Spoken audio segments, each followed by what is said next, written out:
wherever we want it. All right. So recording. Okay. And there we go. Oh, All we right. have people. Hi. Oh, yay. Okay. So welcome, friends. As some of you who follow me on Facebook and Twitter and elsewhere know, I've been talking to veteran homeschoolers about the idea that parents who are choosing to keep their children home during the pandemic, some of them are a little bit nervous about that. And I've had the pleasure to be connected with people like Sue Patterson for more than a decade. And Sue and others are experts in helping their children learn successfully at home without school. And their kids are, many of them now grown, and they're amazing. So I thought it would be helpful to get some insights directly from the source. And so that's what our conversation is today. And a little background on me is I am a permanently certified educator and administrator for public schools. And I think I've learned more from the people I know who are pursuing homeschooling, and in particular a type of homeschooling called unschooling. And just to quickly sum that up, it's like learning naturally, helping follow your child's passions. And I've learned so much from them. And so I wanted to be able to bring some insights to friends of mine, parents that I might know who are struggling with, oh my God, what if I keep my kids home? Are they going to be okay? Are they going to fall behind? What if all they want to do is watch video games? And have people who've done this kind of tell you how it's worked. So Sue, is it Sue Wolfe Patterson or Sue Patterson? It's Sue Patterson. My maiden name is Wolfe. And so it's on there because, Facebook and high school And people. friends, yeah, okay. So Sue Patterson is someone like I said, I've known for more than a decade, and I just love going to her site to get great ideas. She's written lots of articles, several books, and she has a very popular group on Facebook called Unschooling Mom to Mom. And she just has fabulous insights. And so I want to bring some of them to people who might be trying to figure this out for their own children. There's some places where it's more or less safe to bring students back. And so I want parents to make informed decisions. And what we're going to focus on is, if you decide to keep your kids home, it's going to be all right. And Sue's going to tell us why. So, and if I missed anything about your background, Sue, if you could just, it's I got that. I'm a coach. I help families do this. I help them transition from school to unschooling. And sometimes they don't even know that it's unschooling. And sometimes that word is a little too much for people. And so if you just think of it as like a progressive experiential learning opportunity. That's really backed up by research. A lot of research about play and about how kids open up to the idea of learning when they're relaxed and when they're not stressed out. And so how many children do you have? I have 3 children, and they are children, 31, 29, and 26, and a 5-year-old grandson. And did any of them attend school at all? Yes. My oldest went for kindergarten and first grade. My middle child went for just kindergarten, and my youngest skipped all that and went for 1.5 years to high school. Okay, great. So, by the time the older ones left, she's like, I want to see what it's like. Right. So, and that's like so cool, because the idea here too is like, you really can't make a mistake if you're keeping your child home because you feel that that is a better choice right now. You can always change your mind. Right. But, I've heard from a lot of people, and they almost feel hesitant or guilty to say it, that, wow, having my child at home, they really prefer to learn this way, to live this way. They're not excited to go back to school. Parents are thinking like, well, you have to go back to school because it's not normal to just be at home all the time, and that's not real life. So, and that's also a misconception, although during the pandemic it's different. But if your child does learn from home, they're not necessarily home all day. They're, pre and post pandemic. In the time of the pandemic, there are things that there's even kids taking Taekwondo where they've squared off their little area and you stay in your spot and they stay in their spot. And, people are figuring out ways, to still socially distance and let people have some of those life experiences that really kind of keep their lives normal. So parents are afraid in some cases, like there's subjects and every hour their children are doing something and they're going to fall behind, and how is this going to work if their kids aren't learning what they're supposed to be learning? Yeah. And I think an interesting thing to hear is if you could tell about your child who jumped into high school, they see what it was like. So this child didn't go to school, then they decided to jump into high school, and share a little bit about that. Okay. So she was, she hadn't had any of that conventional, traditional subjects and grades and writing and times tables. She hadn't had any of that. Instead, she, we explored her interests. We did things that as a family, we traveled, we read together, we watched movies together. She had friends and sleepovers and Girl Scouts and 4-H and all kinds of things that just brought other people in her world. And so, but as far as an academic background, she didn't have one. So what happened was she had said, oh, I really want to dance on the drill team at the high school half times. And she goes, but I don't think I'm smart enough. I'm like, what? And she's like, yeah, she could do all kinds of things, but she goes, I don't really know the times tables very well. We froze for a moment, but maybe it was just on my end. I don't know.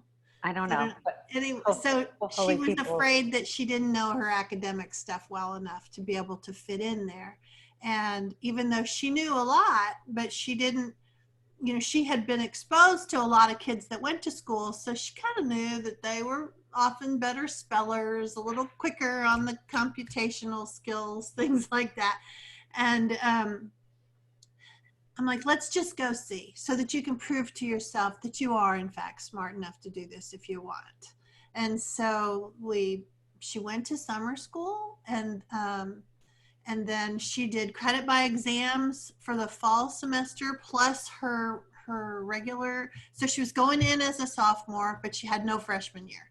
So she did freshman year by credit by exam and by summer school before and after sophomore year. So by the first part of junior year, she was all caught up.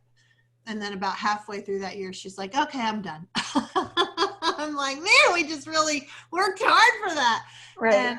And, but she didn't have any prep work to do that. And she was a B student, even in algebra, because which was a tough one for her. Yeah.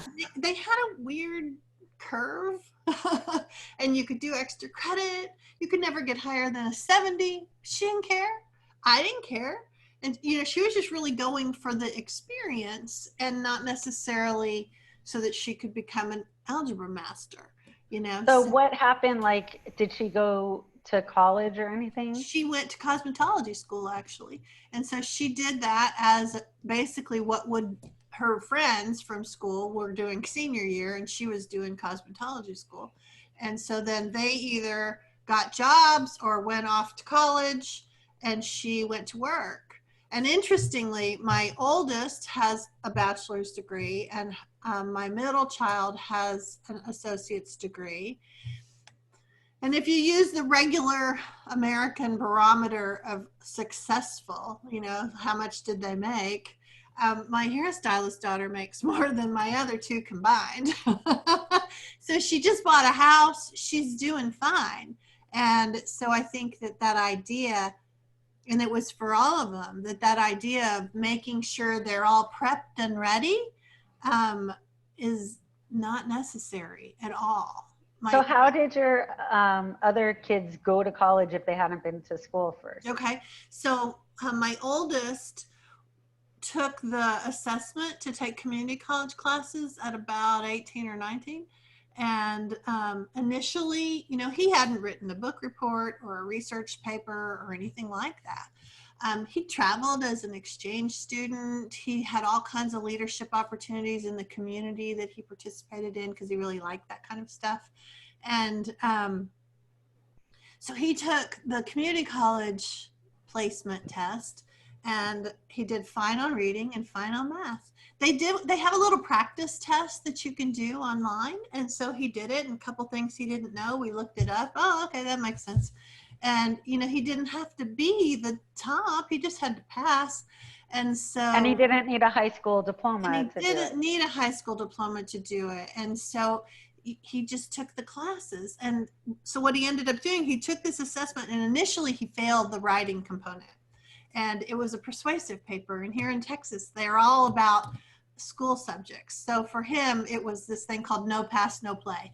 And what that means is if you don't score a C or better during the week, you can't play in the Friday night football game, which in Texas, that's that's a big deal. And so he knew about that law, but he didn't understand about persuasive papers. So he saw both sides of it. Well, what if the kid, that's all they're good at? Well, how are they, and that's a big old F when it comes to a persuasive paper. Right. And so he came back and he's like, I don't know. I'm like, okay, so you just pick a side, get 3 supporting arguments, throw in a word like incidentally, spell it correctly, get your periods and your capitals of the sentences right, 3 supporting arguments, reverse the closing from the intro, and you're good to go. Just a basic 5-step paragraph. And so he went back, and it was school uniforms. And so he said, I could think of 3 reasons people might want school uniforms. So I went with it. I'm like, all right. And so he passed it. And what I think is the funniest thing about all of that is this kid, no writing experience at all, other than thank you notes to grandma once a year for Christmas presents. He ended up with a degree in journalism. And it was because he didn't have all that baggage of, I hate writing. I'm no good at writing. I don't, when you have kids that are writing before they really want to write, you can teach them that they're no good at it, or you can get them mentally to think they're no good at it. Right. Or you can even like you might have a story that a kid wants to tell you, and if you were dictating it, the story would be fantastic. But if you said, okay, now write it, it becomes the red car drove, little tiny words. What's the minimum to get by? So we didn't do any of that. And so he dictated stories, and we talked a lot, and he liked sharing information. He liked interviewing people. He worked as a radio DJ in college. He had a blast, and graduated magna cum laude from. So some people are thinking like, wait, that's cheating. Your kid didn't have to go to any kind of school and just got into college. Like, that's not fair. Yeah, no, that's not fair, I guess. Well, I think the thing to remember is the people have to be careful knowing your background, that there are lots of things that are said when you're in school to keep you following on the path, like permanent records, or it's going to go in your file. It's going to go in your file, or you won't amount to anything if you fail this class, or your destiny is doomed. And so they're just keeping you on the conveyor belt. Well, what I'm here to say is you don't have to be on that. Now you can get back on anytime. It's like that walking thing at the airport. It doesn't go very fast. You can get on it, get off it, get back on it. It'll be fine. And, but if you get off of it, it's okay. They sometimes for some kids they use, and for, I suppose all administrators don't do this, but I think that sometimes people are, kind of scare kids and parents who have grown up in that system and think we have to do this. You don't. And, you brought up a really good point, and I'm even thinking myself personally, like today I do a lot of writing. I'm paid at times for being a writer, but I remember so many times in school being asked to write these, I just hated book reports. And like, it's a report for who and why, but then I was told like this was wrong and you shouldn't be writing about that, and red marks, and it just took the love and joy out of writing. And I had a kind takes a lot of time to recover from that. Yes. I had a detox from not only writing, but like also sometimes the amount of, I was doing international baccalaureate for a while, and the amount of reading was insane. Yeah. And so I just wanted to not read for a while. Oh, so many people don't re-find reading until like mid-30s. Yes, finally calm down from it. And you're supposed to interpret it in a certain way, and that's not necessarily the way I interpreted it or even understood it. And so it often really took the joy away. Yeah. And but so speaking of this, and you were talking about how you helped your kids find their passions. Like, how can they find their passion without school? Doesn't school help them find their passion? In fact, school often tells them to shelve their passion and wait until they're done, until their real life can start at 18, or try to do it after school. But how did you help your kids find their passions?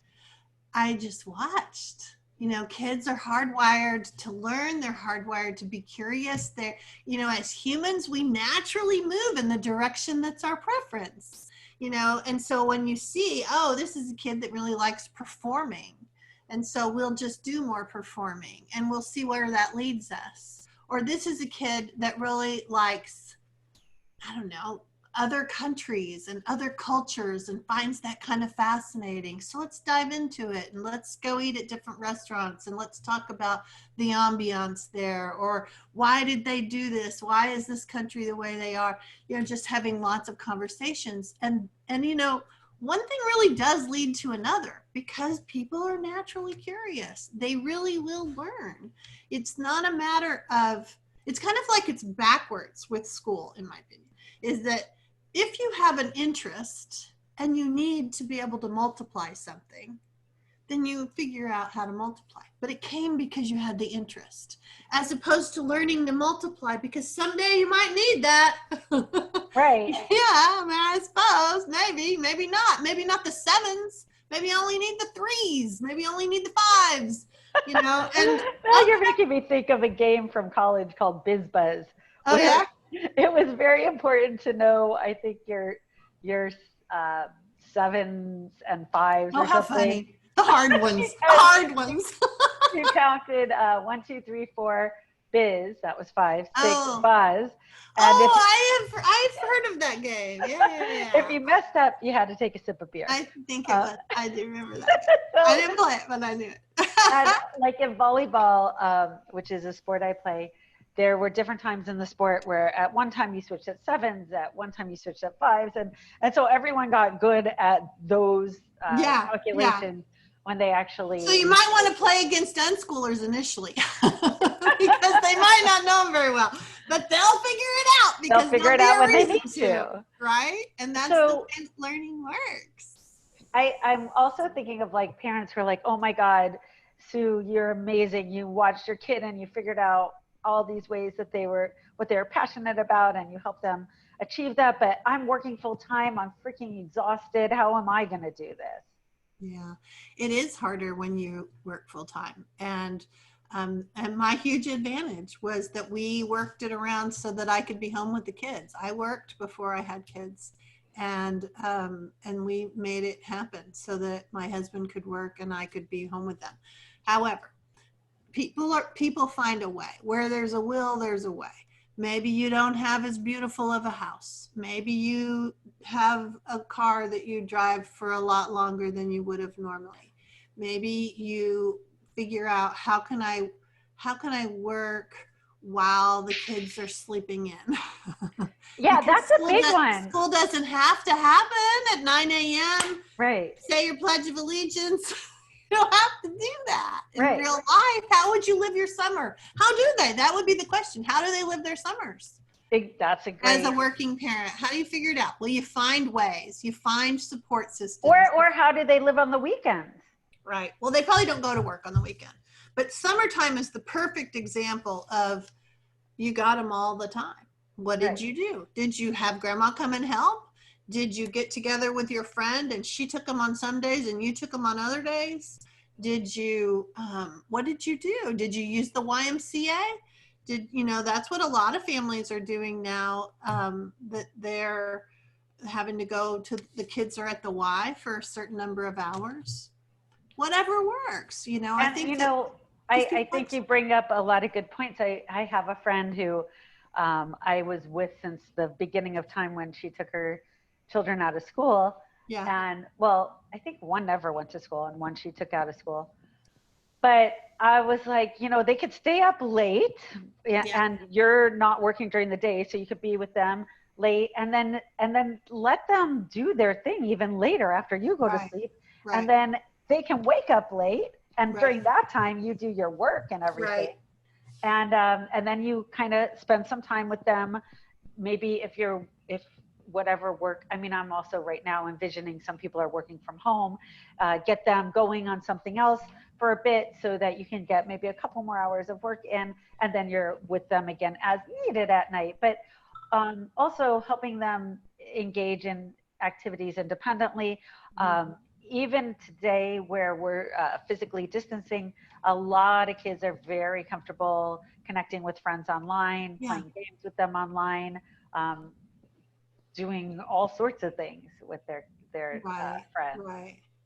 Yeah, I think what the best tip I heard somebody early on in COVID, a woman who, Gina Riley, you know who she is? She's done a bunch of stuff, but she was part of Peter Gray's study of unschoolers. She's an unschooling mom. She was a single mom. And the tip she said, I have told it to so many people and I'll tell it here, I'll steal it and tell it, is that she would get up early, work really hard on her stuff. Then when her kids got up, she put her stuff aside and she totally focused on them. Not focused a little while she did the dishes and kind of while she has a podcast going, and not that, but 100%. You want to play Candyland, then let's play that booger. And she said, but when I did that for 45 minutes, that I could fill their cup. And then suddenly they weren't like clawing at me all the time for attention. So what happens is that we think, oh, well, they are so needy. That's because we're constantly pushing them away. If you can get them, all right, we're good. And then you're good till lunch. And then you do lunch and you do another 30 minutes with them. Got yourself another couple of hours.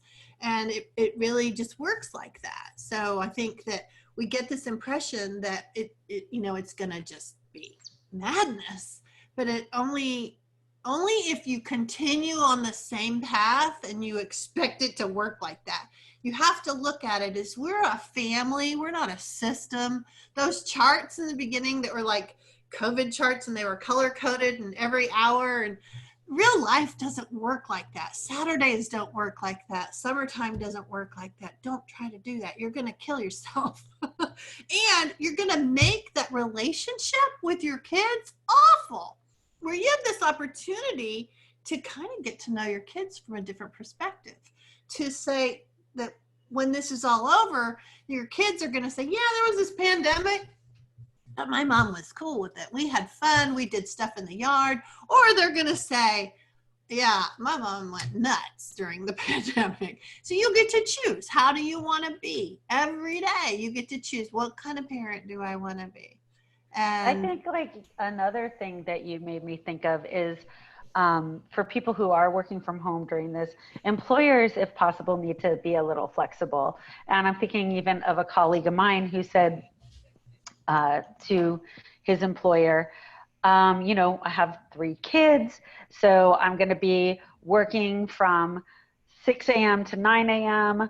or 10 a.m. and then I'm going to be doing my kids from 10 to 2. Because they've got their Zoom calls that they have to be at. Yeah, and then I'm actually also going to work from like 9 to 12 at night. Like my hours are not going to be the 7 hours that were normally 9 to 5, but I will get all my work done. Midnight emails from me. Yeah, exactly. Yeah. And that flexibility is so important. And I think more and more companies are understanding that and allowing that. So hopefully that will continue to happen. And then, I obsessively, I know some people are like Netflix binging, but I podcast binge, and I'm listening to so many podcasts about how people are handling the pandemic and going back to school and all this. And so many times I hear that the kids like it this way. They don't want to go back. And I think parents might want to consider not dismissing that, because there might be something to it. They might want to consider letting their kids stay at home. And then the other thing is, and they don't have to follow the school remote or distance learning calendar, they can consider themselves homeschooling Right. and have a more relaxed and flexible schedule at home. Mm-hmm. And then I'm also thinking for the kids who might want more structure, the parent can work with their child to come up with a weekly or daily schedule. I'm thinking of one of the teenagers who's no longer a teenager, now she's in her 20s. But when she first wanted to live life without school, she came up with a plan, and she shared her plan with her family and said, these are the things I want to focus on. This is what I want to do. This is what I want to get good at. This is how I plan to spend my time. And this, what I'm talking about right now, is really something for a teenager, but this also might help a family say, okay, at least I know my child has some kind of vision and I can help my child with that. Yeah, last spring I made a thing, I can't remember what it's called. I'll have to pull it up for you and get you the PDF, because it's a free PDF that anybody can have, and it's a realistic approach to structure. So instead of those 8 a.m., 9 a.m., 10 a.m., 11, which is, you're just doomed to fail. And you have a bell going off between each. Beep, beep, no. What do you do when they're finally interested in it? You jerk it out from under them and say, no, we're not going to continue with this story because we must get on to math. And so I think that what I proposed that people do is they look at their morning. What's one thing the parent needs to get done? What's one thing the kid needs to get done? Look at the afternoon. What's one? And it could be practice my ukulele.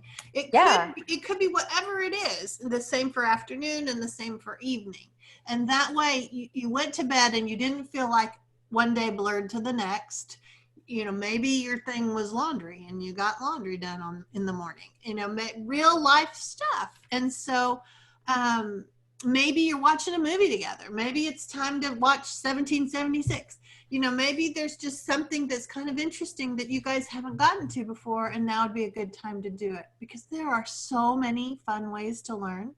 There are you don't have to research what curriculum would I get. You don't need it. I mean, especially now with COVID, all kinds of places are offering ways. Like, you've got Betty White reading stories. You've got all kinds of fun ways to learn, whether it's, you know, there's a thing that some dad is doing science in his kitchen with kids all the time. It's a great YouTube video. Or, you know, there's just so many opportunities out there that it's just a matter of setting aside that idea that I got to have a teacher tell me what to do. I've got to follow the scope and sequence of the school, and I've got to, you know, do all the subjects. Remember that you've got a whole lifetime to learn everything. They don't have to be, you know all the Roman emperors in 7th grade. Nobody comes at you and says, do you know them? And so instead, you can just, I don't know, watch Julius Caesar, do things that allow them to have experiences that are beyond what's just right there. And then recognize that when you try to make it a real teachy kind of thing, are they staring out the window? Are they just waiting for you to finish? And if that's the case, why are you wasting their time and your time? Don't do it. Don't do it. Don't get into this. You must, because I'm here to tell you, you don't have to. You can get into college. You can get a career. You can do all the things you need to do as an adult. Thousands of kids have learned like this.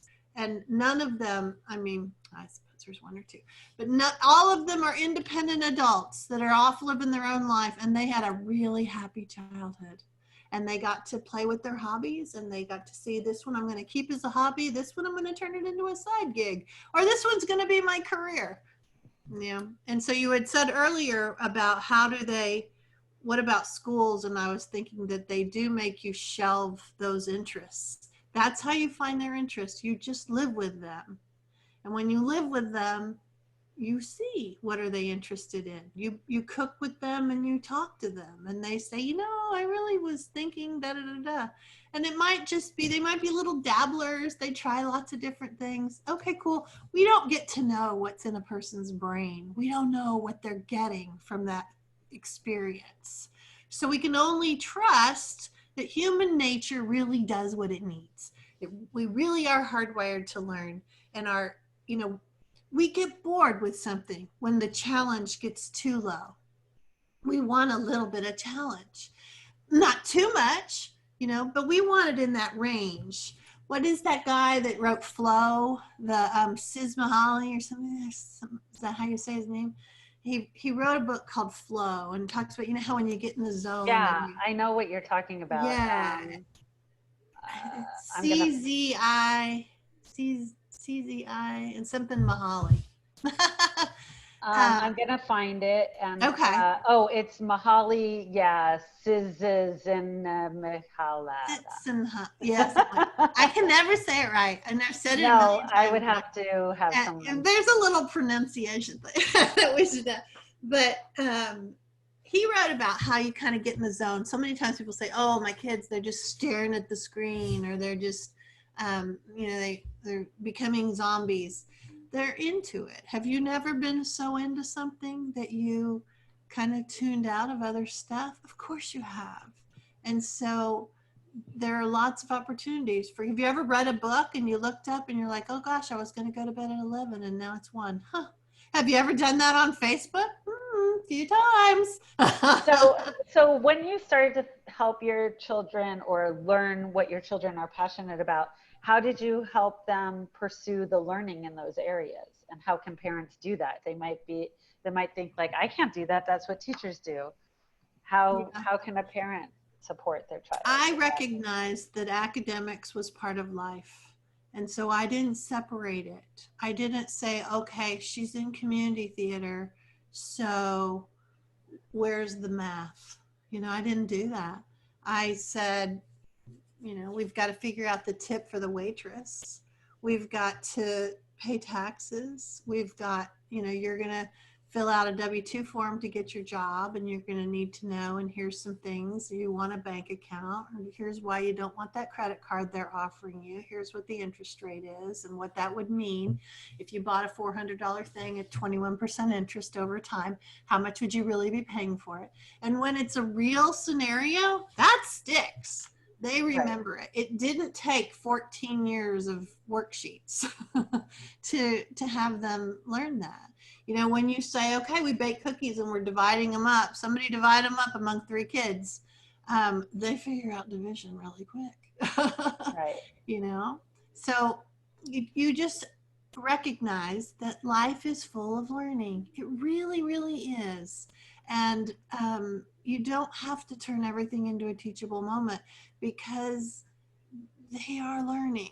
And so when you can start to get your fear under control, when you can stop thinking, I got to think schoolishly, instead I can just, when you can just live with them.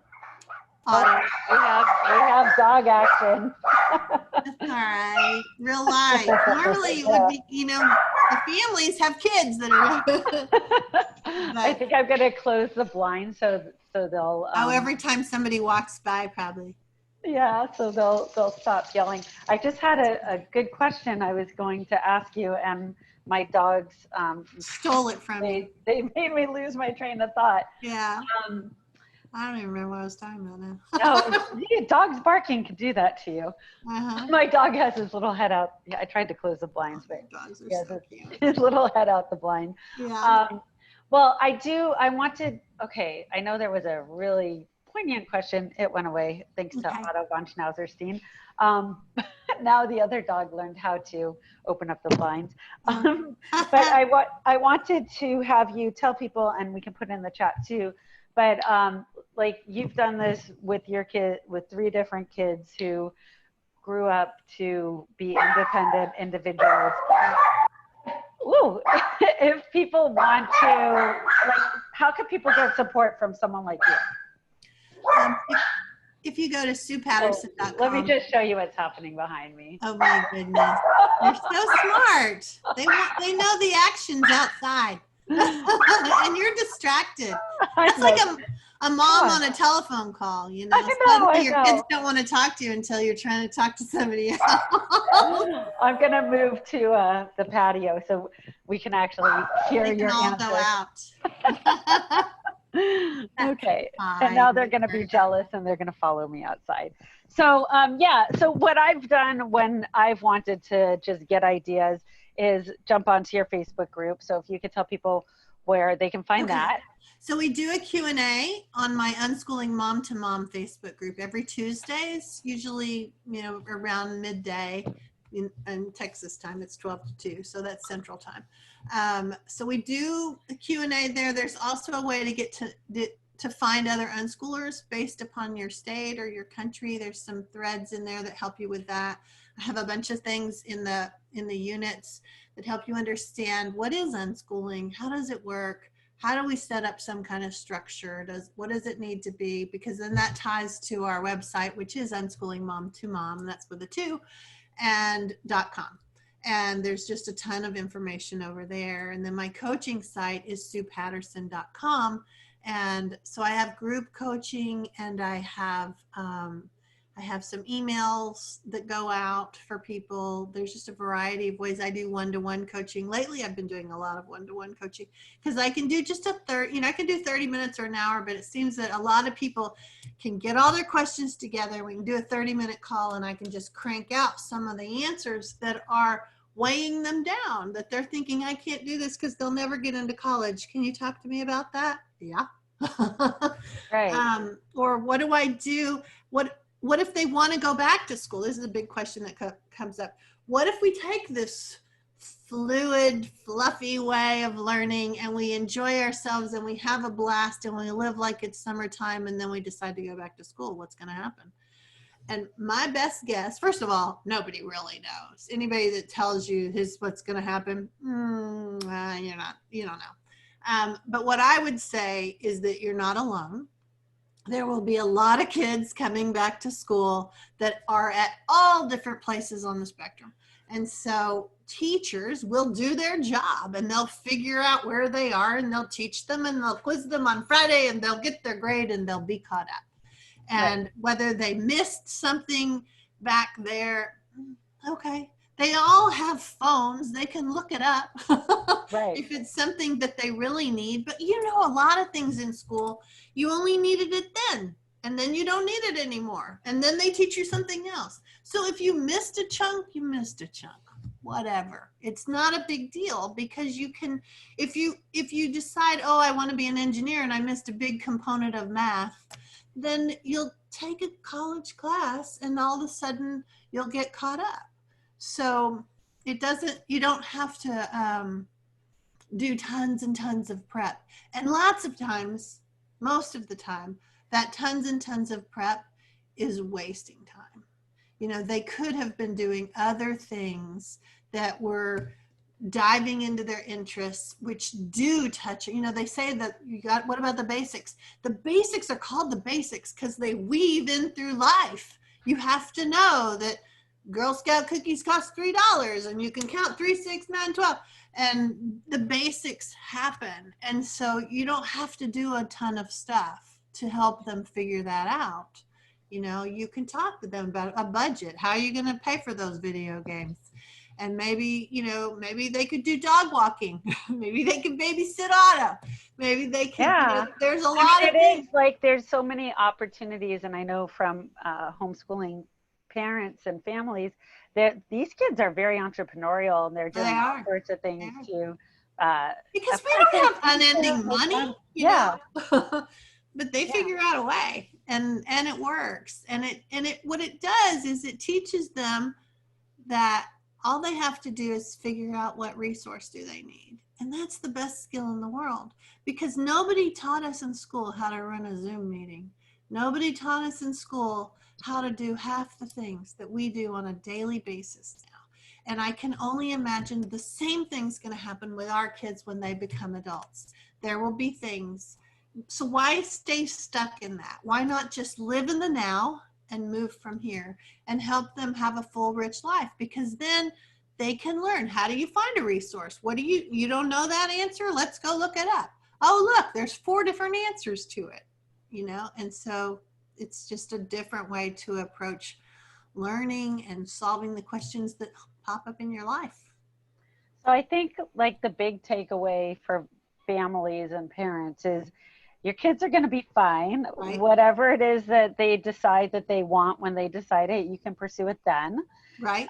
You can live successfully without school, and you can go back to school, and you can come back out of school. Right. And you're going to be all right. It really is. You really are going to be fine. And so it's certainly not worth making the relationship even more strained. For heaven's sakes, you're living in a pandemic. You've got enough stress.